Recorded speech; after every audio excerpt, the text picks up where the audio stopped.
ইসলাম কেমন একটা উদাহরণ দিয়ে আপনাদেরকে বুঝাবো। অর্ধজাহানের বাচ্চা হযরত ওমর রাদিয়াল্লাহু তাআলা আনহু জুমার দিন মসজিদের মিম্বরে যখন জুমার খুতবা দেওয়ার জন্য দাঁড়াবে, হঠাৎ করে মজলিসের মাঝ থেকে একজন দাঁড়ায় গেছে। সাধারণ মুসলমান দাঁড়ায় বলতেছে, আমিরুল মুমিনিন, থামান, আপনার বক্তব্য আমরা শুনবো না, আপনার বক্তব্য বন্ধ করেন, আগে আমার প্রশ্নের উত্তর দেন। আজকে আমাদের সমাজে দেখেন অর্ধজাহানের বাদশার সামনে বলতেছে আপনার বক্তব্য শুনবো না, থামান। আমাদের সমাজের একজন সামান্য কাউন্সিলর যে এই কাউন্সিলরের সামনে এই কথা বলার সাহস কেউ পায় না, ঠিক কিনা? সামান্য চেয়ারম্যানের সামনে এই কথা বলার সাহস পাবে না কেউ, কিন্তু অর্ধজাহানের বাদশা তার সামনে বলতেছে আপনার বক্তব্য থামান, আগে আমার প্রশ্নের উত্তর দেন, এরপর বক্তব্য দেন। বলেন আল্লাহু আকবার।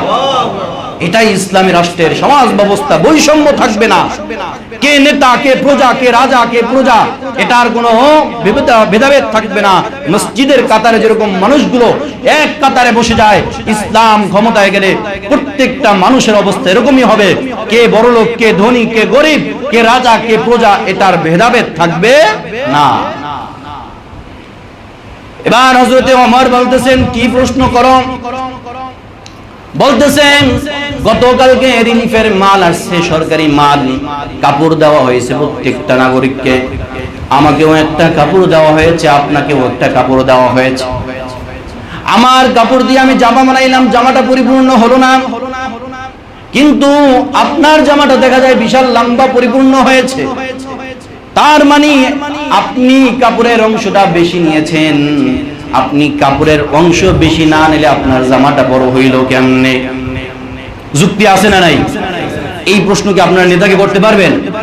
আপনার নেতাকে আপনি বলতে পারবেন, এই আপনি তো চেয়ারম্যান হওয়ার আগে আপনার তো একটা টিনের ঘর ছিল, আপনার তো একটা কুড়ের ঘর ছিল, আজকে আপনি আঙ্গুল ফুলে তালগাছ হলেন, কিভাবে জবাব দেন? বলতে পারবেন? কোন নেতাকে বলতে পারছেন? এখনো কোন জনগণ বলতে পারে নাই। তো যখন হযরত ওমরকে এই প্রশ্ন করা হইল, হযরত ওমর বললেন, এই প্রশ্নের জবাব আমি দেব না, আমার সন্তান আব্দুল্লাহ দাঁড়ায় তুমি এই প্রশ্নের জবাব দিয়ে দাও।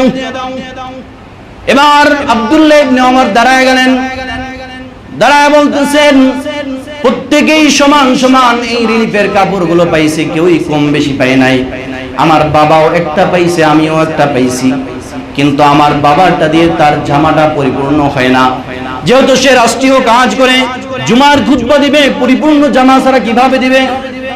আমি চিন্তা করলাম আমার অংশের যে জামাটা আছে, যে কাপড়টা আছে, এটাও আমার বাবাকে দিয়ে দেই।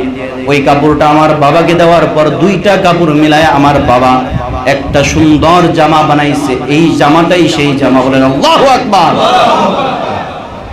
এটা হলো ইসলাম ক্ষমতায় গেলে এরকম রাষ্ট্র আপনারা দেখতে পাবেন ইনশাআল্লাহ। এখন প্রশ্ন আসবে যে বর্তমানে যারা ইসলামী নেতৃবৃন্দ